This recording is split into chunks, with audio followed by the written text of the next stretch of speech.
Before we get into today's episode of Daily Brightness, we just want to say a huge thank you to our proud partners, Shaw, for being with us from the very beginning, and what a start it's been. I think the reaction to our podcast so far has been nothing but positive from our family, from our friends, from our teammates, from our fans. It's been really nice to see all the positive reviews and feedback, so keep that all coming. Yeah, I also think that we've probably learned a lot about ourselves, and me and Rach always talk about this podcast, you know, it's more than just us chatting, it's actually like a little therapy session, and I've actually learned a lot about myself, and I feel like it's given me the confidence to open up a little bit more and show that more vulnerable side. So yeah, it's been really, really refreshing. And we also get to appreciate all the things that we've achieved. Rach, everything you're achieving with Villa, you know, the form at the end of the season, me getting my 200th in the WSL and talking about all our accomplishments, the hard times. Yeah, it's becoming a really nice platform actually, and I'm really enjoying where it's going. But thank you to everyone for the amazing support. So thanks again to Shaw for showing up for women's football and backing the pod from day one. And thank you all for tuning in.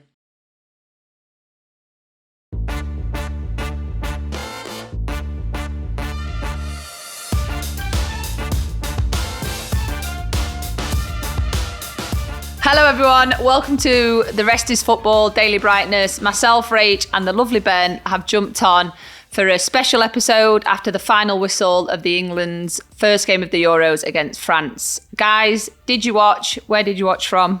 Rach, you go first. So I was actually at a watch party. I was doing an event with Visa. Quite hard to watch actually on a big screen, like when there's loads of people. But yeah, I was in London in Hoxton Docks. I was in the stadium tonight and I've whizzed out of the stadium right on the full-time whistle and run back to the hotel because, as always at these tournaments, I know this is something that you two will never have probably come across, but always when you go to women's football tournaments, for some reason in the stadiums, the Wi-Fi is absolutely dreadful. And so I haven't had a screen in front of me at all. So I'm really interested to hear what you guys made of all kind of like the big incidents, having seen it on TV in comparison. Yeah, I think for me, do you know what, like, England were on top at the start. Obviously, Alessia's goal getting ruled offside was weird, you know, because obviously where I was watching, again, I obviously didn't get all, like, the breakdown, but it looked like Les was offside, not Beth. So I was like, straight away, I was like, oh, Les was offside and maybe interfered with play. Never for 1 minute did I think Beth was offside, but I think that's where football is so difficult, because that goal goes in, it's a different game, isn't it? You know, you go 1-0 up after 15, 20 minutes, like you're on top, like you get the swing, you get all the momentum, gets ruled off, and then 15, 20 minutes later, it's end to end a little bit, like pressure's mounting on your defensive side, and then a team like France is, you know, they only need a couple of chances and they're going to punish. Did feel like a sharp start, didn't it? It felt as though England had the momentum in that first 20 minutes, Mills. Yeah, for sure. I think we started really, really well, created some really great opportunities. Obviously unlucky with the goal getting disallowed. Like Rach said, that counts and it's a completely different game. Your mindset's very different in terms of you're in control. You don't need to rush. I think both teams were a little bit cagey to start with. It's the opening game of their campaign and, you know, the first game's so important. You want to come out with those 3 points. But I think after that 10-minute spell, yeah, I think France started to find their rhythm. Listen, we know they're a top team. Our group is hard. And yeah, I think when you let them get in their rhythm, I would have liked to have seen a little bit more bite about us. Like, I think the last 10 minutes, the intensity that we showed and the desire to put a player on the floor, like win your battle, like take ball and player. I think if we'd have had that throughout that middle period, I don't think we'd have conceded. I actually really enjoyed that about Grace and Tooney, both just like flying into tackles when they came on. It was almost like maybe they got that message, but like, I don't mind Tooney a yellow card there. Like, absolutely go, like, just do what you need to do. Like, someone needed to sit someone down. Do you know what I mean? Like, yeah, that breaks up the game. Yeah, it needed a bit of like someone to just put their stamp on the game and just go, I'm going through ball play, whatever it takes. Yeah. Obviously, Tooney got the yellow, unfortunately, but then like Grace came in, did another one, and I'm like, yeah, like give it some of that. Is it hard to get that message on? Like, let's just say midway through the first half, when it felt like France was starting to get control of the possession, the territory, the momentum. Is it hard to get that message across that someone needs to go and sort of stamp a bit of authority onto just an opponent at some point? I think that comes from within. For me, I would never expect that to come from the sideline. For me, as a player, like that would come from a player. And like Rach said, when Tooney and Grace came on and they, you know, lifted a player and broke up France's momentum, when I see my teammate do that, I go do that. And it's like a domino effect then. When one player does it, you all do it. But that is the English way. And I think that's where I really would have liked us to have, add that from the start, because I genuinely don't think we would have conceded. However, I think a lot of it as well is if we're a little bit tidier, and listen, it's the first game, it's a new tournament, it's a new team. I think the main thing as well is not to panic. Yes, we've lost 2-1 and, you look at the intensity in that period where we didn't have control and, we're lacking in the duels and, we're not dominating that side of things. The positive that we did start well and we got a goal back, and the last 10 minutes we should have had a couple more goals, so we easily could have come away with 3 points.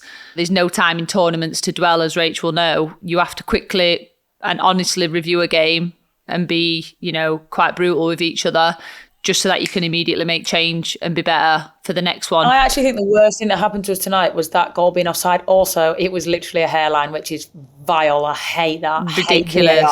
Because it really does change a game. But I almost feel like that was probably to our detriment that happened, because it was like we were on top, had a chance, and then that was complete momentum shift after that. It was like, shit, should have scored, we didn't score. Okay, now backs against the wall for a little period of time. But like I said, like they're a counter-attacking team. They're so good in the final third. They're rapid. They're so pacey. They're so skillful. Like, give their front line an inch, they're taking a mile. Do you know what I mean? They're very difficult to play against, and that firsthand, Mill. But I think their midfield, actually, I didn't expect them to play as well as they did tonight, I'll be honest. Well, you've got Ariane in there, which that's her first time playing in the Euros and first start for France in a tournament. And I just wanted to see like proper England. But I think, listen, we had chances. We had the subs that came on made a difference. I think you definitely have to take the positives, but you have to reflect honestly so that by the next game, it's a quick turnaround. There's no time to faff around. Like, you've got to get it right for the next game now. And like I was just saying, France are a very, very good team. I think bar the first 10 minutes, they had a very, very good performance. And I think they exploited us in areas where it gave them more momentum down the sides. They wanted their wingers on the ball, players in the box, and, they're getting tap-ins. So definitely things to reflect on. But it's the first game of the tournament. As we all know, you grow into that. I agree with you, Mill. I think the first game of the tournament, like, there's so much high stakes on the first game. And I think we could have nicked it at the end. Like I said, I literally sat here and I was like, 100%. This will be 2-2 this. Like, we will finish this off. Like, we'll get points of this. Like, the way we developed and like went on to finish that second half. I was like, I know England, like, this is, 5 more minutes of play, we would have drawn that game, no doubt about it in my mind. But let me just bounce back, Rach, a tiny bit. Because what you said was so spot on about the VAR check for Alessia's goal. It was almost like it threw a bucket of cold water over France and like woke them up. Yeah. Because we had total dominance, and you could see LJ was drifting into these pockets of space where you're just like, wow, she's head and shoulders the best player on the pitch for the first 15 minutes. Every time she got on the ball, she was so dangerous. And then suddenly France felt like they got away with one. And they were like, right, we're in a game here. We've actually got to turn it on. And you mentioned just how good they were down the wings. I don't know whether it came across with you guys, but De Almeida, the way that she snaps into challenges and then launches counterattacks. I was so impressed by her because of the fact that I don't think I've ever really seen her play like that for France. She just stepped in like she was literally like a born natural centre midfielder. We always laugh, Millie, when we're doing pissing around the wall. We're like, stepping in. We're like, she goes for a tackle, or she picks up the second and just like drives in the space. And I was literally thought of you at the time. I was like, she's stepping in. It was so effective, and it released Cascarino every single time. Yeah. Like, she was doing the dirty work that Cascarino could then just go and like do her stuff. Do you know what I mean? And I think that's something that I don't think I've ever really seen from them before. And a good bit of movement from Katoto as well, wasn't it? Yeah. As a centre-back watching that, Mills, you must have felt a little bit of sympathy there, because she sort of, I think she's dragged Leah in, hasn't she? Then hit the brakes and then gone again. Yeah. And so when someone's on the blind side, it must be really difficult to know whether to go or whether to stay at that point. Yeah, it's tricky, because I think we were really pulled apart as a back line in that moment. We'd been beat at full back, and then ball side centre back Alex has to come over, which then creates massive gaps. But I think ultimately, when you're a bit disjointed like that, you've just got to take the player and take the change a bit. But listen, everything happens so quickly. I also think, just off Rachel's point in terms of how do we get that quicker, when you've got someone like France's backs were against the wall a little bit just before our goal got disallowed. You have to keep that intensity. And I think that is the lesson learned, that this Euros, that is the level. And we've said it's going to be the most competitive tournament so far in the game, in the women's game. And that is it. You cannot step off, like, because teams like France, Netherlands, Wales, they're going to take them opportunities and they start to get a little bit of momentum, and then we can't break it down. And then we're on the back foot and they get a goal, and then they get another goal, and then it's incredibly hard to come back from. But I think it's just, for me, it's just keep that pressure on. Like, we were so good, like, at the start of the game, like, we were creating opportunities, we were solid defensively, we were in their half, like you said, LJ picking the ball up, we've got the wingers coming in.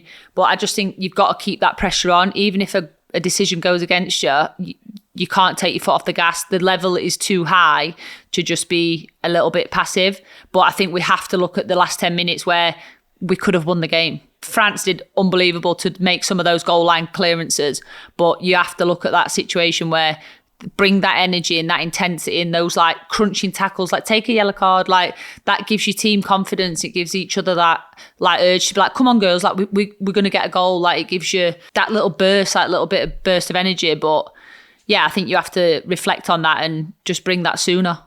On that note, take a break and we're going to come back and talk about the second half. Otherwise, we'll sit here all night. This episode is brought to you by Tinder. People think that dating is to just find the one, Mil, but I think there's so much more to it than that. We spoke about it before, about, you know, you have a soulmate in life, but you have a soul best friend, and you're my soul best friend, as you know. I don't think it should be looked upon as just a dating app. You might want just a companion, or, you know, you could have an unexpected friendship blossom. I think it's quite small-minded just to think of it as, oh, I have to find it's a relationship I'm looking for. Like, no, you could find a friendship, and that could be someone that you rely on for the rest of your lives. I think we've heard a lot of success stories from Tinder, from people in relationships and stuff. But like you said, it's not just about that. It's about, you might not get on with them romantically, but they might become your best friend or someone that you can go to the pub with and have a drink with, or go do a pub quiz with. So I think there is a lot of success behind that as well. It's not just finding the one. Yeah, as you say, Tinder is for all types of connections. And it works because on Tinder, a new relationship starts every 3 seconds, from slow burners to instant sparks.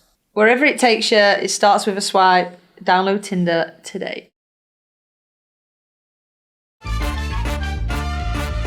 Okay, welcome back, guys. Jumping into the second half. Millie, obviously you've been a part of the team for a while. Ben, you've been spectating for a while.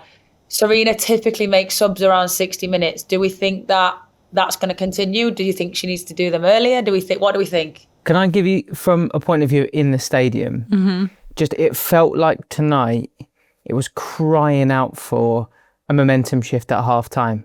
Like, watching on the scene, that second goal going, it just felt like everyone was a bit shell-shocked. And I don't know whether that's something that you feel as players, or whether that's maybe something that we from the outside project onto a team. But it felt like that second goal just came at a point where everyone was like, whoa, what's just happened? Like, how are we suddenly 2-0 down? We were fine. Yeah. And so I thought maybe at half time that she might look to just freshen things up a little bit, because I thought that Michelle Agyemang, when she came on, was just an absolute nuisance. She was so good physically that it dragged France into a game that they didn't want to be playing. So the fact that Sarina waited just a little bit longer, I mean, you guys would know way better than me. Do you guys naturally think around 60 is when she'll look to change things? You know what? I think for the first time, like, obviously I've been a part of it, but like tonight was the first time I like really experienced what everybody was saying about it, because it's the first time I've been a fan in the tournament. And so I'm sat there surrounded by a bunch of fans, and they're all like, oh, well, she'll only do it at 60. And it's like everybody's saying that. So it's like everybody's predicting it. So do we think that opposition are thinking, right, at 60 she's going to make her subs? Or do we think at 60 she's going to make her subs? Do we all think, okay, we just need to get to 60? Like, I don't know if there is a mental thing, because I think when I was in the Euros, I didn't bat an eyelid about when she was making subs. It was just like whatever needs. That's so interesting. But literally everyone that was surrounding me was banging on about it, and I was just like, Jesus Christ, like, you put it in my head now. And then literally 60, 3 subs. I think typically it is 60 minutes though. I think if we look at like all the games, typically it is 60, but I'm a big believer that if a game needs to change, it needs to change. I'm also a big believer that, I'm not saying this, but I've experienced it before at Chelsea where we've made changes in the first half. If there's something on the line and you need to win and you need a change and something is just not working, I've experienced it before where Emma's made a change in the first half why wait if you absolutely know it's not working and your backs are against the wall a little bit? We've made changes early. We've made them as soon as the second whistle's gone. Again, if it's not working, then make a change. So I'm a big believer in that. I'm not saying the first half change was needed at all, but I agree. I think half time, we needed that. I think, like you said, after that first 10 minutes, we weren't dominating duels. We weren't getting a hold of the ball and kind of being as effective. So I do think we were needing a little bit of something, that little bit of bite, a little bit of aggression, just to break their momentum, because I think they looked very comfortable in possession. Obviously, we focused a lot on like things that we need to do, but I think there were large positives in that game. First and foremost, like we've talked about, like the changes I think came on and did things that we weren't seeing. So which is what you want from a sub, isn't it? Like you've watched the whole game and it's like, this is what you need to do when you come on. Like I said, Tooney and Grace getting stuck in. Like I love that. Absolutely love that. Before the game, I said, I literally said this, and I was with Fran tonight, and I said, I'd really like to see Michelle Agyemang tonight. I just want to see her. Do you know what? Like an absolute nuisance that, like, as a defender, you don't want someone like her coming on with a bit of time. You know? Like that is the last thing you want. Power, strength, pace, like running at you, like good in the air, like good finisher. Like I just thought, I was like, maybe tonight, like it's one of those games, like we might actually see her. And I said, I was like, oh, maybe last 15. And I think potentially. No, I'm not saying that she allowed us to score that goal, but like she was up there, like challenging for that header, her and Alessia, that fell down to Kira. By the way, banger from Kira. Love that. Unbelievable. And you know what it means for Kira to score. I'm so happy for her. She always scores, and I'm gutted that she don't get to celebrate because it's still 2-1. And I was like, just celebrate. I was like, please, just do a little jump or something. Like she just ran straight back, didn't she? World class goal. I'll never forget our in-house friendly that we played at Stoke, and we lost 8-1. We lost 8-1, me and Kira. And Kira scored the one goal after 8-0 down, and we were like, get in! But no, I think like she just is like a bit of a handful, just like a nuisance. She's new on the scene as well. Like it's just a bit of a different dynamic that we're not really used to. She's also a player that we don't already have. I think that's the beauty. Yeah, she brings something completely different. And as a defender, that would be my worst nightmare coming on. You're tired, you know, yes, it's 2-0, but anything can happen in tournaments. And as soon as we've got the quality as a team to put that pressure on and get 3 goals back in a short space of time, we have. And that's why if we'd have just had that little bit more intensity a little bit earlier on, we'd have gone on and won the game like we would have. And like Rach said, there's huge amounts of positives to take. 1, we got a goal back. 2, we created so many chances in the last 10 minutes of a game where, you know, it shows we've still got that energy and, you know, the subs coming on, making a difference. And now, like I said, there's no time to dwell. It's about reacting and getting ready for the next game against the Netherlands. Did you like the 2 up top? What did you think of that? I think it needs that at that point in the game. You're chasing a goal, just bang the numbers up. Yeah. Like we used to obviously do it with Millie, and I think like, I don't know, as a centre forward, that nothing annoys me more than when they just put centre back up front. It's like, why? But then we never crossed the ball, and I then ended up playing hold-up play. I was like, I don't want hold-up play. Centre backs are trained to head the ball up, not down, bearing in mind. Like their training sessions are heading the ball up and away. We train to head down. So like, it does wind me up a little bit. I do get it, but I think throwing 2 like absolute world-class centre forwards on at one time, I think it's an absolute no-brainer to me, but maybe a slight bit earlier for me. I couldn't believe how much it unsettled them. Yeah, rather than straight away, the minute she came on, we scored. Yeah, I'd say sooner. I'd agree. You know what, though? I think going into tonight, they're going to go back, unwind, sleep on it, reflect, and yeah, it's not the end of the world. It's the first game in the tournament. They've come back on Wednesday, they beat Netherlands. It's a completely different tournament already. So exactly. I don't think it's something to be too wound up about. It's not something to be too worried about. We need to get behind the girls. We need to support them. We need to back them. Like they need that from us more than ever. And I think there's no need to stress or worry right now. And the only things we're talking about are simple fixes. Winning your battles. Being English, lifting someone, put them on the floor, let them know that they're in a fight and that they're in a game. These are like, take ball and play a girl. Knock them out. No, don't knock them out. Don't want any red cards, thank you. But do you know what I mean? Like these are basic things what are like simple fixes. Win your battles, put them on the ground like Grace and Tooney did when they came on. Then it's a completely different game. Then you start getting your confidence, you start spraying it around. You saw the difference when we start winning battles. We then are much more confident on the ball. There's way less turnover. These are like such simple fixes and the girls can do it in a heartbeat. Tell everyone really quickly, because I'm fascinated by this. What's the process after a game like that now? Is everyone left to just kind of do whatever they want tonight, just go to bed and try and sort of chill for a bit? Or would people be talking between each other on the way back to the hotel? Or what happens in terms of analysis next? I think a little bit of a mix. You go into your little like groups, I suppose. Like if it was me and Millie, we'd sit next to each other like we always do and have a little conversation about like what we thought we did and what we could do. But then it's not too in depth. You can't wind down on it tonight. You go back to the hotel, have some dinner, get yourself off to bed, and then the next day is all about recovery and review. So you do your recovery in the morning, and then they'll discuss the game and see, you know, areas of improvement. It could be a really chill conversation, which I don't think it needs to be that deep. I think no pressure. Like, you know, for a fact the headlines tomorrow in the media are going to be like, England lost the first game. It's like, relax. It's one game. It's game one. Game one. Simple fixes. You know, there will be things that they want to improve on, of course. Like, they hold themselves to such a high standard, like the European champions. You know what I mean? So they're not going to sit there and go, oh, it's fine, we'll just move on. No, there'll be an absolute reflection. But then tomorrow it's put to bed and it's game face on Netherlands. Like, don't reflect on France after that. France is done. Netherlands, let's go. I think it's making sure that no one dwells on it either. I think we've been in that situation before where you can see people starting to overthink, sad faces, and then that's where you just have to get around each other and be like, girls, it's fine, don't stress, simple fixes, we'll bounce back against the Netherlands and we'll get the win, and then we're completely back in it, and you know what I mean, on your way, and everyone's jolly. So you can't go too far one way or too far the other. I think you have to stay very like calm and level-headed, and you can be pissed off with yourself. I think tonight is the moment for everyone to have their individual emotions, because I think it's good to get them out. Like, the minute you start collecting and you just like put on a brave face, you take it into tomorrow and the next day and the next day and the next day. So that's where me and Rach would used to have a little rant, and I'd be like, oh, that tackle was shit, or I shouldn't have passed it there. And you get it all out your system, and then you move on and you're like, right, ready to go, back on track. Yeah, the next day you got to wake up with that game face and just bring what you need to bring to the meeting and then let it go. Yeah, and then focus on Netherlands. That'll be massive. And also, I suppose, to put a slightly positive spin on that, that's the games you want to be involved in, isn't it? Mm-hmm. Like, you've got to turn up on that one. Like, what an amazing like privilege to have in terms of that level of pressure and excitement on a big game at a major tournament. Hey, listen, we have a hard group, and this was never going to be easy. Like, playing France in your first game was never going to be easy. It weren't going to be a walk in the park.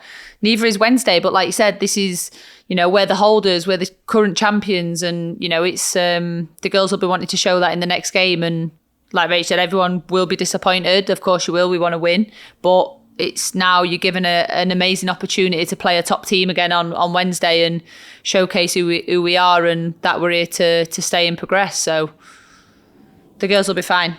And that's it for our first Euro 2025 post-match episode. We're going to keep bringing you our reaction to England games and more, so make sure you're subscribed to the show. You'll be the first to know when new episodes have dropped.